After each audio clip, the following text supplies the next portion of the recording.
Friends, welcome to Rashi's trace vlog. So நாம் இன்றைக்கி ஷாஹி பன்னீர் எப்படி பண்ணலான்னு பார்க்கலாம். ஸோ வாங்க காய்ஸ், வீடியோக்குள்ளே போகலாம்.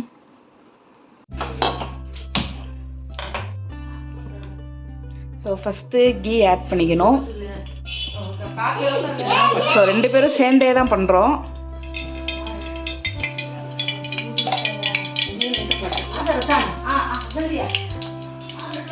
அதுக்கப்புறம் பட்டை, கிராம்பு, அதுக்கப்புறம் பே லீஃப் ஆட் பண்ணிக்கணும். ஜாதிக்காய் ஆட் பண்ணிக்கணும் கைஸ். பெரிய ஏலக்காய், சின்ன ஏலக்காய்,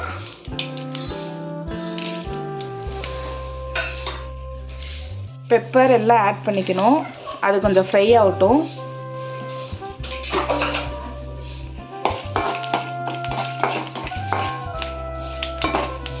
எல்லாம் கீல ஃப்ரை பண்ணணும் கைஸ். அதை கொஞ்சம் நோட் பண்ணிக்கணும். கீ இல்லாட்டி பட்டர் ரெண்டுமே ஆட் பண்ணிக்கலாம். அடுத்து வந்து ஓகே, நீங்களே கேட்டிருப்பீங்க, மீடியம் சைஸ் பெரிய வெங்காயம் 3 ஆட் பண்ணியிருக்காங்க.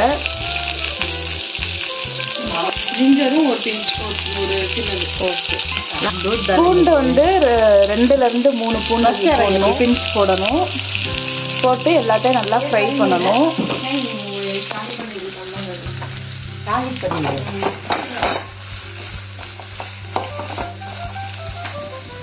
மல்லித்தலை கொஞ்சம் போட்டுக்கணும்.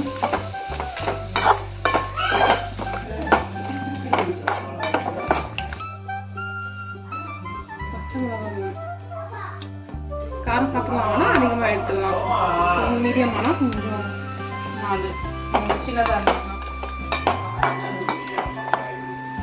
வரமிளகா 2.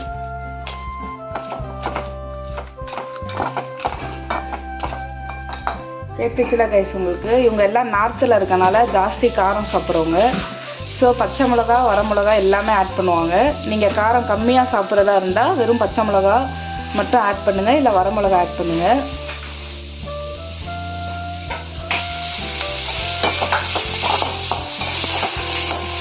இப்போ வந்து ஜீரகம் கொஞ்சம் போட்டுக்கணும்.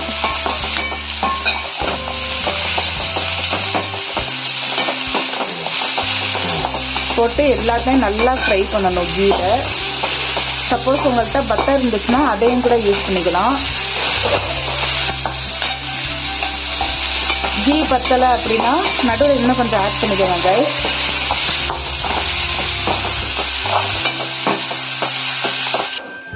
ஸோ நல்லா ஃப்ரை ஆனதுக்கப்புறம் தக்காளி நம்ம ஆட் பண்ணணும்.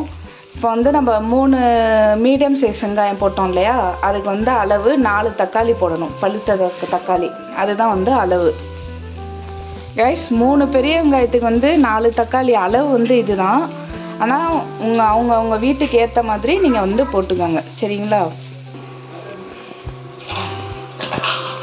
முந்திரி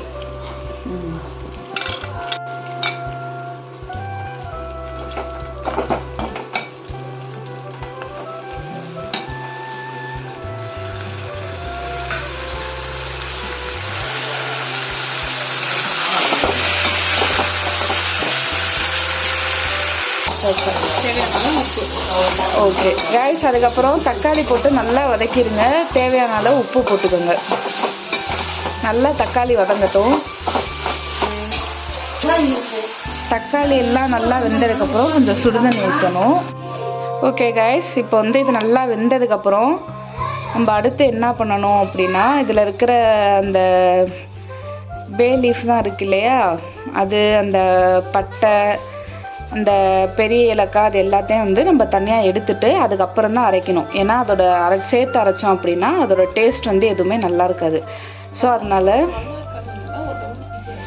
ஒவ்வொருத்தவங்களுக்கு வந்து பிடிக்காது. ஸோ அதனால் நம்ம அதை தான் தனியாக எடுத்துட்டு மற்ற எல்லாத்தையும் நம்ம சேர்த்து கிரைண்ட் பண்ணிக்கலாம். ஓகே, ஸோ ஸ்டவ் ஆஃப் பண்ணியாச்சு. தண்ணியும் நல்லா சுண்டிடுச்சு. 50 grams of curd, 1/4 teaspoon மஞ்சத்தூள், தேவைக்கு ஏற்ற மாதிரி காரம், மிளகாத்தூள். அதிகமாக சாப்பிட்டீங்கன்னா கொஞ்சம் எக்ஸ்ட்ரா ஆட் பண்ணிக்கோங்க, இல்லைன்னா கொஞ்சம் கம்மியாக சேர்த்துக்கோங்க.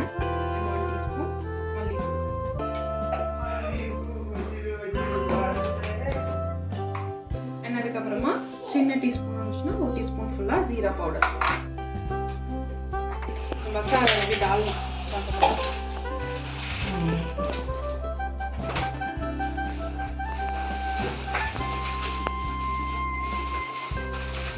कैसा हफ्ता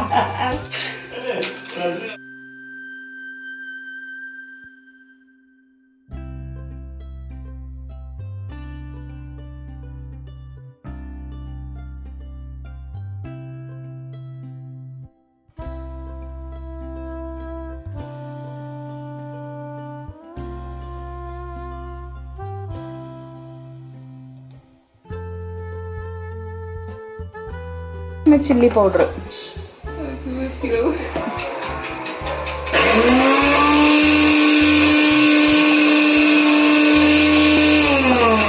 ஃபஸ்ட்டு வந்து இதில் எண்ணெய் நெய் போட்டாச்சு கைஸ். அதுக்கப்புறம் வந்து பச்சை மிளகா இஞ்சியை வந்து சின்ன சின்னதாக கட் பண்ணி போட்டோம். அது கொஞ்சம் ஃப்ரை ஆனதுக்கப்புறம் அதில் வந்து காஷ்மீர் சில்லி பவுடர் போட்டாச்சு. அதுக்கப்புறம் நம்ம கேர்டில் வந்து அந்த மஞ்சள் மிளகாத்தூள் அது எல்லாம் நம்ம மிக்ஸ் பண்ணி வச்சுருந்தோம் இல்லையா, அந்த மிக்சர் எல்லாத்தையும் வந்து இதோட மிக்ஸ் பண்ணிட வேண்டியதான்.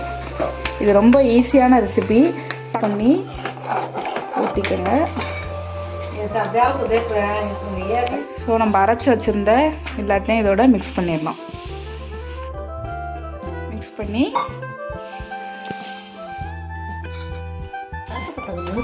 கன்சிஸ்டன்சியில் இருந்துச்சு. இப்போ பாருங்கள், கொஞ்சம் இதோட கன்சிஸ்டன்சி கிரேவி இதுக்கு நமக்கு கிடச்சிருச்சு. வேஸ்ட் பண்ண வேணாம், அதிலே போட்டுடலாம். ஆமாம், வேஸ்ட் பண்ண வேணாம், இதிலே போட்டுடலாம்.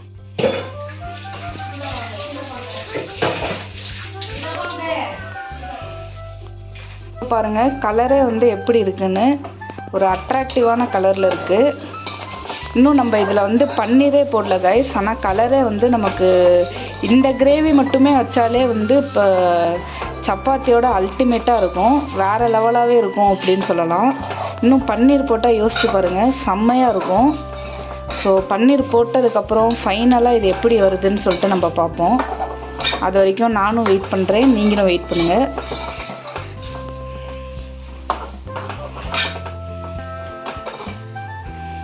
இது கொஞ்ச நேரம் வேகணும். ஓகே, அது வரைக்கும் okay. So final process.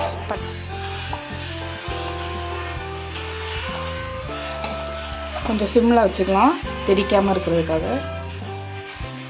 So ஒவ்வொரு பன்னீராக போட்டுக்கலாம்.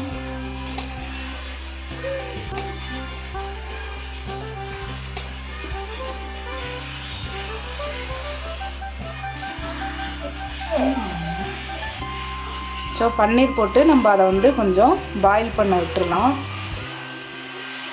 ஸோ பன்னீர் வந்து பாயில் ஆகிறதுக்கு எப்படியும் ஒரு 7 to 10 minutes கிட்ட ஆகும் கைஸ். ஸோ ரொம்பவும் பாயில் ஆகிடக்கூடாது, ஒரு 7 to 10 minutesக்குள்ளே பாயில் ஆயிரும்.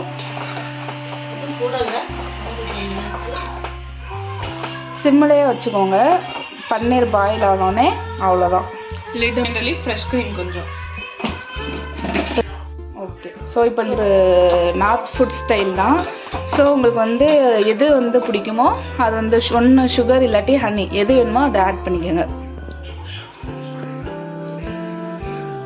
பன்னீர் வந்து பாயில் பண்ண 7 to 10 minutes ஆகும்னு சொன்னோம்ல. ஸோ அது பாயில் ஆனதுக்கப்புறம் ஃபைனலாக கொரியாண்டர் லீவ்ஸ் மட்டும் ஆட் பண்ணணும். கொரியாண்டர் லீவ்ஸ் டிப்ஸ்னால் வந்து பால் ஆடையை கூட எடுத்து நீங்கள் வந்து அதை கொஞ்சம் கொஞ்சமாக எடுத்து சேர்த்து வச்சு, உங்களுக்கு அந்த பால் ஆடை தான் வந்து நமக்கு ஃப்ரெஷ் க்ரீமாக வந்து மார்க்கெட்டில் தராங்க. ஸோ அந்த பால் ஆடையை கூட இதில் வந்து நீங்கள் ஆட் பண்ணிக்கலாம்.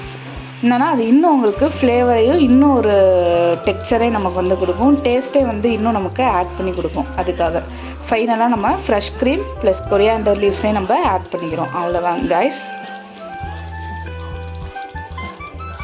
ஸோ இதோட இந்த ரெசிபி ஓவர்.